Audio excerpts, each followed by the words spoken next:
pull it into the show somehow.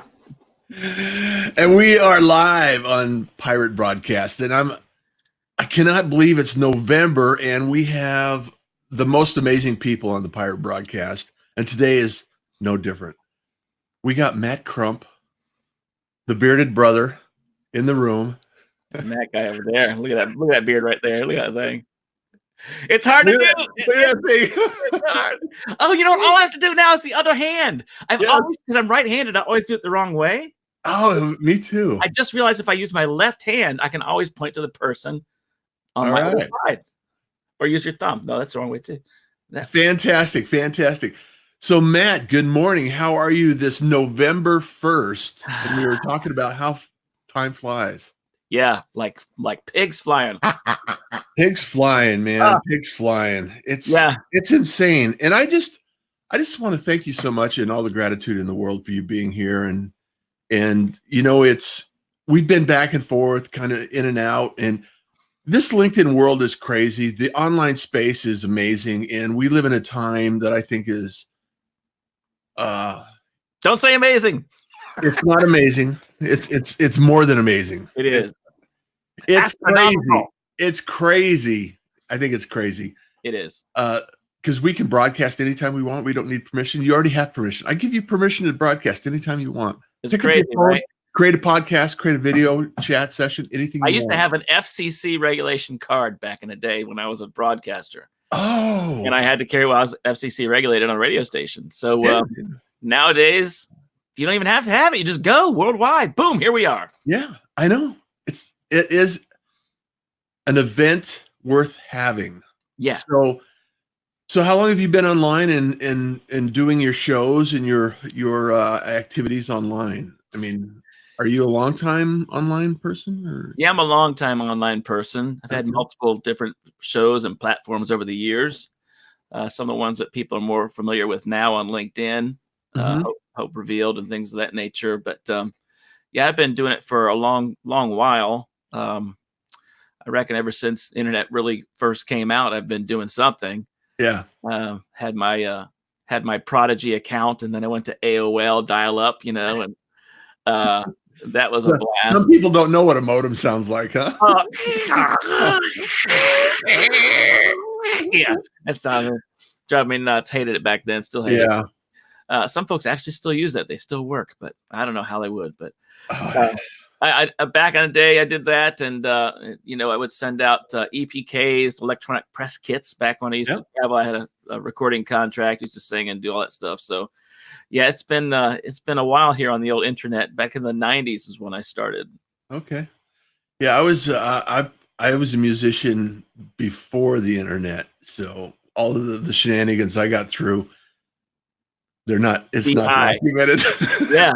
That's tough, man. When you have to send your packet out in a letter and stuff, and send things through snail mail and hope that you get a gig. No doubt, I remember knocking on doors, making phone calls. Yeah.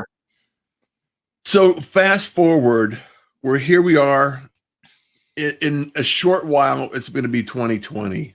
You've had a journey. We've had amazing lives, incredible lives in terms of just our depth of experience and kind of the path and the journey that we've taken. So right now, one of the things that I want to do with Pirate Broadcast is bring interesting people on board and talk about what is going on right now in LinkedIn, how it's impacting your business, your life, your sanity, and all of the connections. Because here's what I've discovered along my journey is the connections I always come back to the connections of the relationships I have. Is that similar experience for yourself? Oh, it's well, for me, yeah. I'm relational as it is, and that's the only reason I'm out there. There's a lot of people that are superficial. I try not to be. I hope I'm not, but I have no other reason to exist out there but for relationship. I love the fact that we were able to connect here on a show, and there's other shows that are in the future that will probably be happening soon. So we'll see how that goes. However, so tell me you focus on your faith. Yeah. There's no question about that. And, we have experiences and what brought you to where you are today? I mean, what's the epiphany that changed? Because I know your early years were a little rougher than they are now, and maybe they are. You got some of your own challenges now, and there's some things that are going on. So, what's going on in the head of Matt? You don't want to know that. Good grief. Yeah. A lot of stuff. That'd be an hour and a half show. That's a long show. I think that a lot of transitions have happened in my life. Starting at 13 years old, going up to my room and feeling frustrated with life and the world, and 13-year-old kid. So I went upstairs and I decided that I was done, and grabbed a plastic bag and some tape and put it on my head and wrapped the tape around my head, and I was going to kill myself. Got to the point where I was about to black out, and I got scared to death, and it hurt, and I ripped the bag off my head. And I really I remember that deep breath that I took in, and that meant a lot to me. And I just didn't think I had what it took to take my own life, thankfully. And I was able to move on with some things. I still had lots of issues, got into drugs and alcohol. I eventually ran away from home by joining the military. Went to the desert and got stationed with a guy out there for about a week in the desert by ourselves, guarding the tanks and all whatnot. And I was the party animal, drug addict, alcoholic in the unit, and he was the Christian.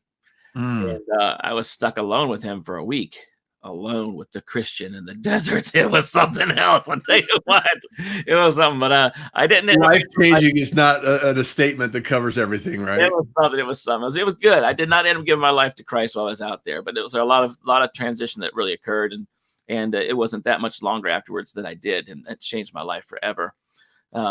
Served in the military, got out right after the war, got out in 92, got into college, wanted to go back in the military as a chaplain, got my MDiv in theology and biblical counseling, and then stayed as a pastor, and never went back in the military. I owned a few businesses. I've had some entrepreneurship stuff and had a few hundred employees, and I was pastoring for over 30 years. And then 2015, actually 2011, I ended up getting cancer, stage 2, melanoma.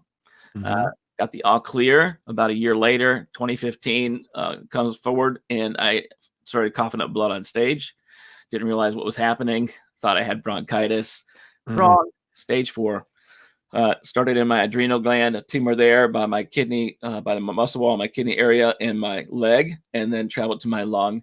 And within a matter of a couple of months from there, after treatments, I think it was like 6 months, I ended up being medevaced to Duke, where I go for all my cancer treatments.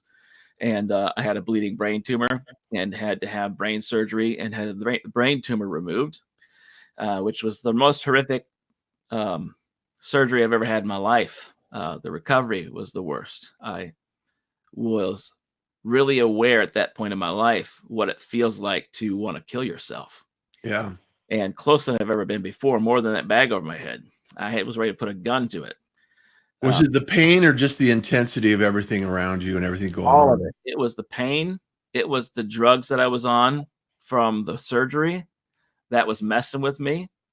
I mean, I would be a basket case, depressed all the time. I'd be crying all the time, but I couldn't stop it. I was on the inside. I was thinking, what are you doing, Matt? Why is this happening? And I couldn't control it.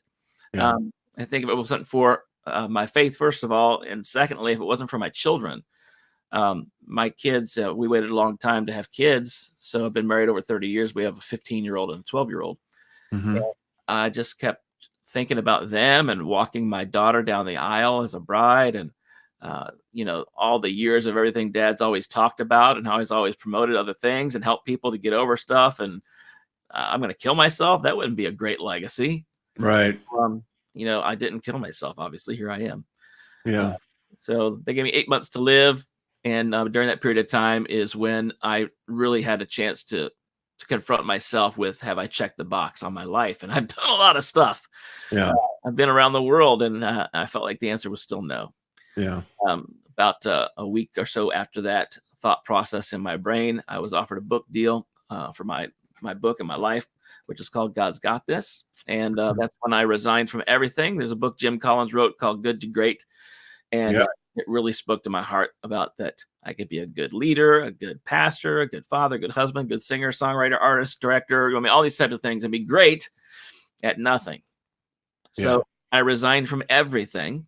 I resigned even as a pastor, resigned as everything, and came home to write my book. And in that process of time is where I've gotten into really redeveloping myself as a coach and consultant and keynote speeches and a LinkedIn content creator now, all that kind of stuff. So that's kind of where I'm at. Well, I think when I hear you say that and tell your story, and thank you for sharing that, it really touches me, because there's a lot of things that I can relate to, and that resonate with me as my journey, and that's for another day. However, one of the things that really, the thread that really speaks to me is the idea that when you have nothing to lose, you have everything to gain. Absolutely. And when you give it away and you share that message, and you give yourself, you're giving of yourself, you're giving your mindset, your emotional, your faith, everything about it. And you have to put it out there with no reservations, no mask, nothing else.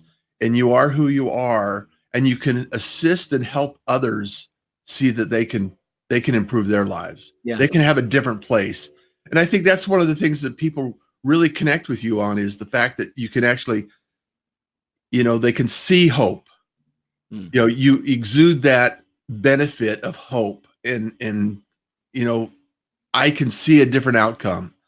I see a different outcome in my life because, Matt's doing this, and I can actually imagine a different outcome. So yeah, it's one of those things that you kind of have to go through the depths of despair and the uncontrollable emotions of loss, and where am I in the universe, and where am I going, and what am I doing, and so you have to really investigate what's next. What can I do? And the answer that always came to me was, I'm going to help others. I'm going to help do something positive in the world, because it's really difficult to be down and out when you're helping somebody out. I mean, it comes down to this two things for me. Is like, when they told me I had 8 months to live, a lot of times people say, they hear something like that and say, "Oh, did you hear about Matt? He's dying of cancer," right? Everybody says, "Oh, is he dying of this?" Dying. I choose to say, no. Instead of saying I'm going to die of cancer, I choose to live life. There's just one way or the other. You either are going to die of cancer, or you're either going to live life. Now, that cancer might not necessarily be physical cancer in my body. Yeah. Maybe mental cancer that affects my entire being, that ends up killing me faster than the cancer did. Yeah. So, I have to make a choice, and I have to make that choice, Russ, every day. Every day. I can't just say now and then I just zoom along, because every day I wake up, it's a different day, and I have to make the choice to live. And I did that this morning before the show. I had to make a choice. Yeah. Every day's a choice. And I wake up, and the first thing I do is, I wake up with gratitude, and I just have to take a moment and thank everyone, God, the universe, faith, everything around me. Thank you for everything I have, all the blessings that I have, all the interest in my life that I have, and all the people that I can help. And I think there are so many people that are so unfortunate. It's like where they call it the DNA lottery, and there's a lot of people that are in unfortunate circumstances that, we can help share. And that's what we started the show with, is like sharing your gifts with the world right now is unselfish. It's available to anyone. We're recording this. It'll be down in history for somebody else, because I know for a fact there is a message in what you're doing. The broadcasts that you put out, the information you put out, the songs you write, everything else, it's going to touch somebody in a way that's going to stop them from making a decision about ending their life. Absolutely. It's going to happen, That's for me. That's a hope. I mean, that's all I have.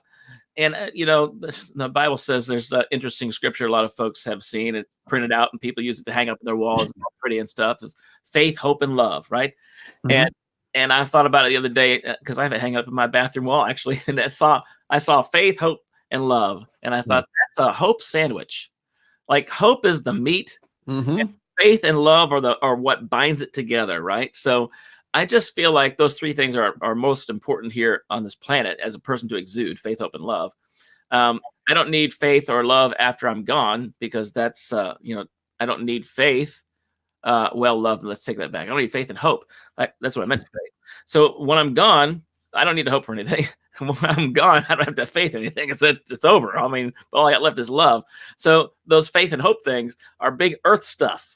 Yeah. It's for our earth suits, and Yeah. it's important to wear those clothes during the day, all three of them, and to be eating the healthy diet of faith, hope, and love. So Yeah. I have to, I use the line, I'm a purveyor of hope. That I feel like I'm Yeah. here to just exude that it's possible. I mean, I am supposed to be dead several times already, and I'm not. And I have to believe that there's a reason, and the reason for me is you. That's all that's left. I feel like if I'm on overtime right now on this planet, I may as well do what I'm supposed to do. Because why would I waste the time I have? Well, and do you feel like you're doing exactly what you're supposed to do right Yeah, now? yeah. I think there's more. There's more of it. There's Uh, a you lot know, more of it. oh, there's plenty more. I mean, I need some things to occur to help me to live into what I'm supposed to be doing. You know, there's this thing called money that's necessary. I hate it sometimes, and then at other times, you know, you have to get past that. So I just have to believe God that things are going to work out. But yeah, I mean, I'm just ready to do more of what I do, and more not in the sense of work yourself silly. I think that's Right. listen. I mean, there's a balance to everything. You should always have a rhythm of rest in your life, and I do have that built in my life. I wouldn't mind building some more of it in. You know, it'd be great. Yeah. Take a chill and be more effective with my time if I had more help. You know, that's helped me to reach more people. So yeah, man, I'm living into it. Yeah. I like that a lot. Rhythm of Rhythm of rest. Yeah, man, that's a whole nother show. I've got a whole chapter built in my book about that. Rhythm of rest. That's I really that resonates with me a lot. Yeah, Yeah. you're a musician. That's a big deal. Yeah, it's a huge deal. Yeah, And I don't you can feel it. You can see it. and also something that you know, if you're anything like a lot of men, you know, and I think, and I don't want to generalize this, however, I've seen it in my life, and maybe this is your experience or not, but we have a tendency to say, I got this.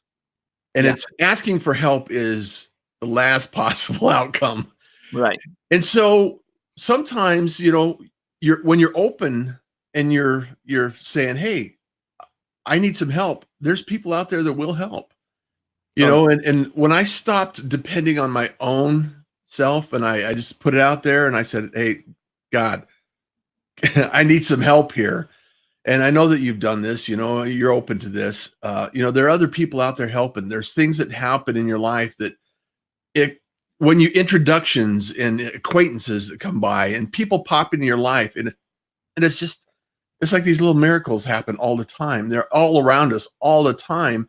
And sometimes we're not in tune, like when anger comes in or hate or frustration or those negative emotions, we don't see them as much, you know. And I feel when your hope, love, you know, faith and things show up in your life in a different way. yeah. Do you agree with that? It's very easy, even if you are eating the sandwich of faith, hope, and love. It's pretty easy to succumb to negative emotions. Mhm. And I have to see that in my life every day. I mean, I've got a lot of negative emotions. I got things that I could be angry about. I do have things I'm angry about. Uh-huh. I've got things that I could allow to consume me. Uh, Yeah. and I won't say that they never do. They do, and I have Uh-huh. to work through those things. But you know, it's the ability to understand those things, and back to the whole thing about dying, and there's a young gentleman here on LinkedIn that asked me, what do you mean when you say die to yourself? Am I supposed to die? How do you mean that? What that means is, there's a scripture in the Bible, Paul talks about dying to ourselves daily. And dying to myself means that I put Matt and I put him on the shelf back there. Say, okay, what am I supposed to do today, and how do you want me to do it? Because I'm going to screw this thing up if I try to do it myself, because I've already proven that I can't do it right. But through him and through the guidance that he gives to me, I surely can. So it's about dying of myself. It's about saying, no, I'm not going to do those things. It's about saying, my son gave me this last night. I'm going to eat it. However, I'm not going to eat 7 of them today, which I would love to eat. I would love to eat. I've got even more here. Wisdom tells me this will probably be okay. Just that stop there, right? So you have to make a decision when to stop and when to hold up, when to move on, when to carry on. What's Kenny Rogers' song? You got to know when to hold up. You got to know when to fold them. Yep. Know when to walk away and when to run. When we're in this, when they're in this space of, I know you mentioned, walking your daughter down the aisle and coming back to yourself and giving up yourself. There's a lot of things that, it's like when days are dark and things aren't going very well. What have you used in your own life? Prayer, giving it up. What are some other things that you can offer other people that might be in a dark spot that need some help and encouragement? Yeah. What works for Matt? Because I know you have tools. I do have tools, and it's not always the same one. Because it doesn't always work for me. People say prayer works. It does. But there's sometimes I need something that I don't know where it's coming from. So yeah, 1 would be prayer. 2 is relationship and accountability with other people.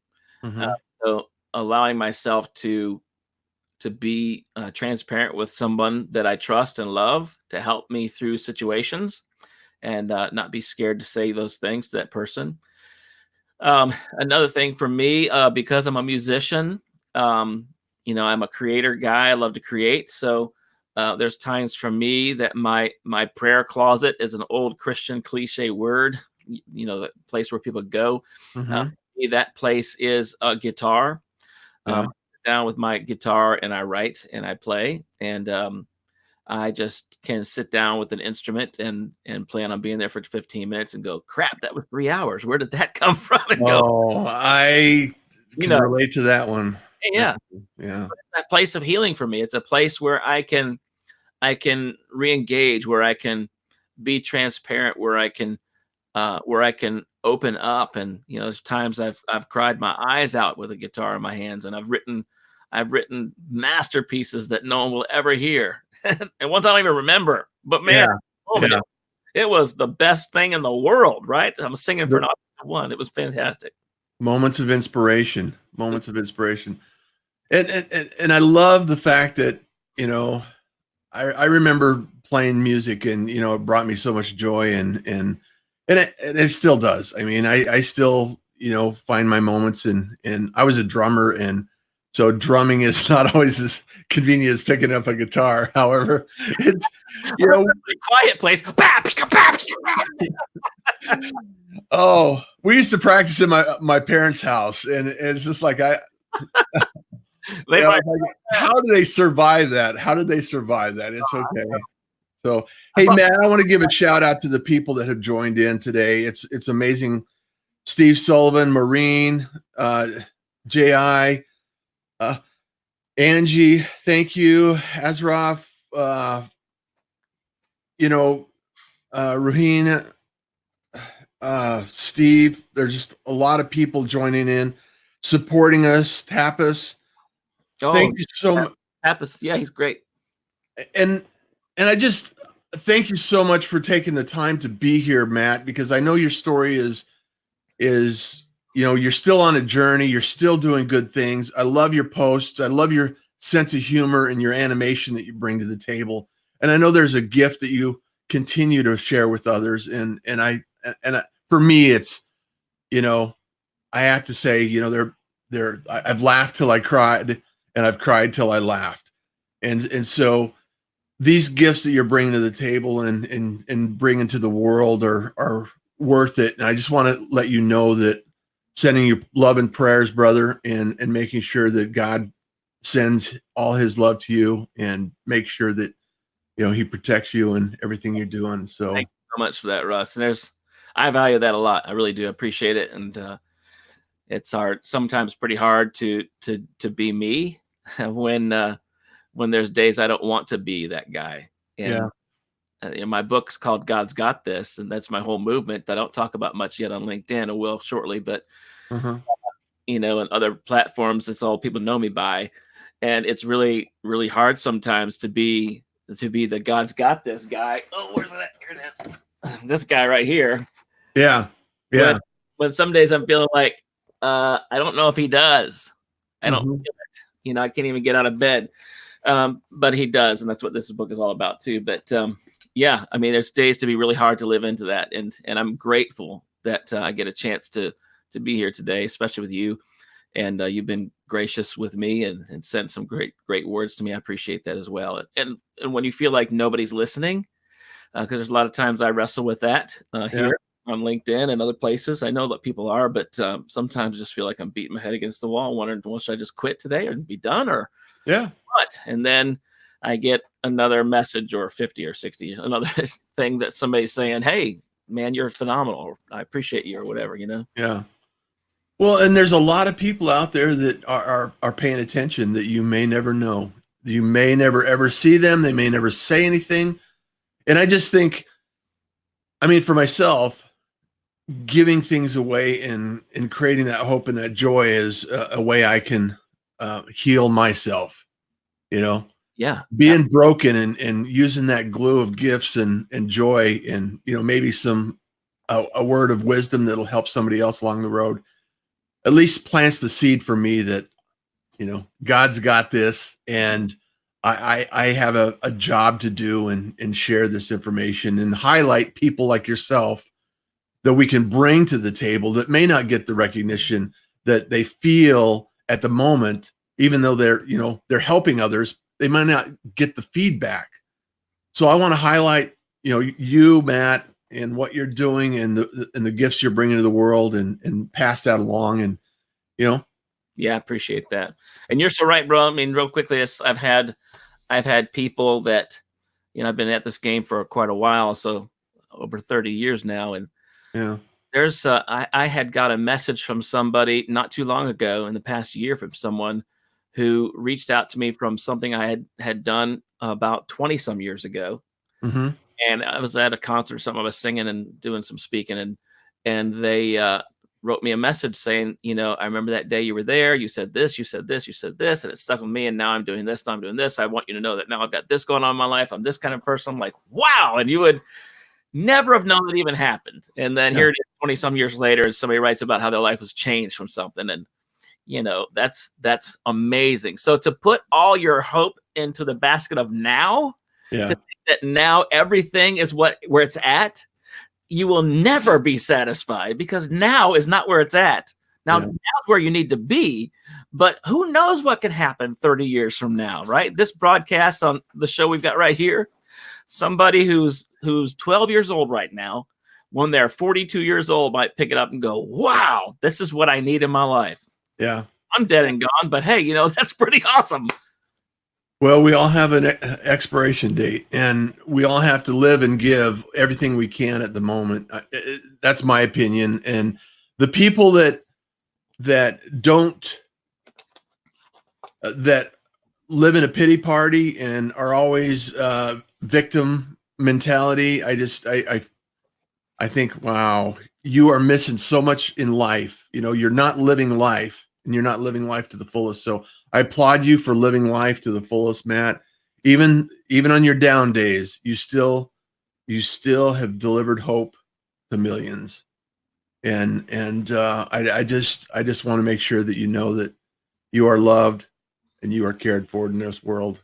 And thank you for being here on the Pirate Broadcast, and I look forward to the next conversation and future conversations yet to come.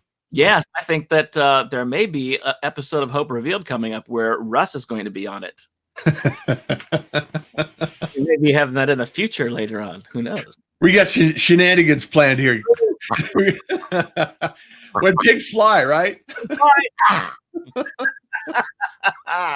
Love it. Well, thank you so much for being here, Matt. And you're loved. So thank you so much. And I really appreciate it. Yeah, thank you so much. I appreciate it too. Thanks everybody for chiming in today and being here, and those who are watching in the future. Yes. Future guests. Oh, yeah. People in Australia, they're in the future. So yeah. So you know the rule. Kindness is cool.